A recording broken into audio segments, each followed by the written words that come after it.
Alright everybody, hello, welcome back. Another film review for you.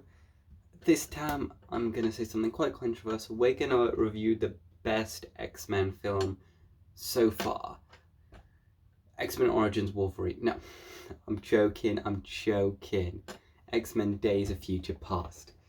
That's what we're going to be reviewing today. It came out in 2014, 7.9 out of 10 on IMDb, 90% on Rotten Tomatoes, 75% on Metacritic. 2.5 hours long film, but it is the best X-Men film that you will watch. So it starts the place with all the X-Men as adults. They're trying to fight off these like mechanical enemies, but these enemies are able to adapt to any abilities. So for example, they're fighting Iceman and they take the ability of Pyro to destroy him. They're fighting Pyro, they get the abilities of Iceman to freeze Pyro and kill Pyro. The general gist of all that stuff. They eventually go until they need to go back in time to help the old self find Mystique. And when they find Mystique, they can avoid her getting kidnapped or like these evil guys getting her blood to make these machines. Professor X wants to go back, but he's not strong enough. And Wolverine says, Wolverine says, so you need someone who can heal as fast as they can take pain. So he's offering to go back and help and do all that stuff. So Kitty, I think that's what her name was, she basically has to like use her mind powers and send him back in time in his head, or like in his head but technically in real life as well. He gets traveled back in time to the early stages of when Charles and Eric were young. He finds Charles and he finds Hank Beast. He gets into the lair, he says why is he walking and all that general jazz, and he wants his help to try and find Mystique. To try and help, he needs to convince him quite a bit. He eventually does convince him to try and help him. He gets the help of another hero that he knows, known as Quicksilver. I believe his name was Peter, but he gets his help because he's really fast. So he shows him that he's got like Wolverine powers, and this is before he had adamantium on. He just had bone claws at first, before the whole horrible things happened to him. He did all that, and then eventually they find him and they have to break out Magneto. They eventually get to Magneto. One sec. They eventually get to Magneto, who's trapped in this like plastic box in a huge like containment unit because they don't want him to get out because he tries to kill everyone. So they make everything with plastic. So they have to do a bunch of things. Quicksilver. This is where Quicksilver is really helpful. This is why it's quite a good film, because Quicksilver's really good and I like him shining in these films as well. They go and get Magneto out, give him a key and all that jazz and let him escape, and then they're all surrounded and Magneto wants to try and kill them all using metal, but Quicksilver just destroys them all quickly using speed. They eventually try to get out. He explains the situation, gets on the plane and goes to where Mystique is. They eventually try to find Mystique, avoid her getting shot. She still tries to shoot and kill that guy when they're telling her not to avoid doing that. And Magneto wants to kill her because she's the source of the problems in the future. Oh, Magneto, never learning.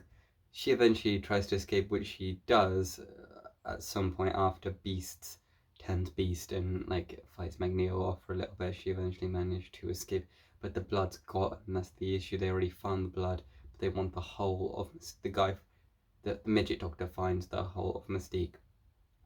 Wants the whole Mystique so he can make these creations to stop the mutants. They eventually like separate from them to try to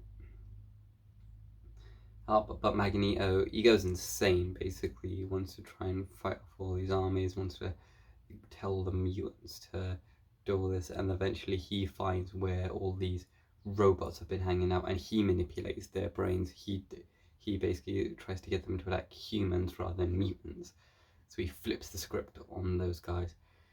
They try to help Wolverine's there, he tries to help, then eventually Magneto puts a bunch of metal spikes through him and chucks him in the ocean, so he's about useless at that point. Eventually they have to try and stop Magneto from doing all these bad things, from hurting everybody and doing everything like that. Eventually Charles does decide to get his powers back at one point by not taking his medicine that's letting him walk.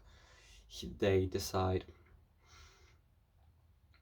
and then eventually Magneto decides to just take his army away, but he makes a message to all the mutants: anyone wants to join me, come to this place, which is that basically brand new stadium. They use it as like a sort of utopia area. That's for a different film, but that's what they do. And he eventually takes that all away, and eventually so he doesn't end up killing everybody at the same time. Right now they just split off into different groups, but in the future Wolverine comes back to light and all these machines and stuff all vanish. Logan wakes up and he finds everything's come back to normal. He goes to the school and he sees Professor X and he's like, you're late, you're meant to be teaching history. He's like, could use some of that right now. And he just like says everything's gone well, everything's gone okay, and it's all gone and everything's fine basically in the future. So it works out. Why I think it's the best one, just because it is compared to all the other ones. It has the best story. It has enough Wolverine, but not too much Wolverine. Although Wolverine is my favorite X-Men. It has a lot of like good and bad bits, but it was just a defining X-Men film when they revamped it. Because obviously they did the first three X-Men, they did a reboot, did First Class, this one, and now they're trying to continue with this sort of saga. Apocalypse and Dark Phoenix. I mean, Apocalypse, I wasn't a big fan of. Dark Phoenix was a bit better too, in my opinion. But this film so far has been very standout, and I don't think they can make another X film as good right now, especially without having Wolverine or as much Quicksilver in it, because I think he was like quite a part in all that. But yeah, this is one of my favorite films, so I'll give it an 8.7, because I think it probably would stay in a top 10 of mine, just because it is one of my personal favorites and one of my personal favorite hero films as well. I just thought I would cover my favorite X-Men film during this time, so hopefully you guys enjoy that film review. What's your favorite X-Men film? Let me know. But until next time, I'll see ya. Bye.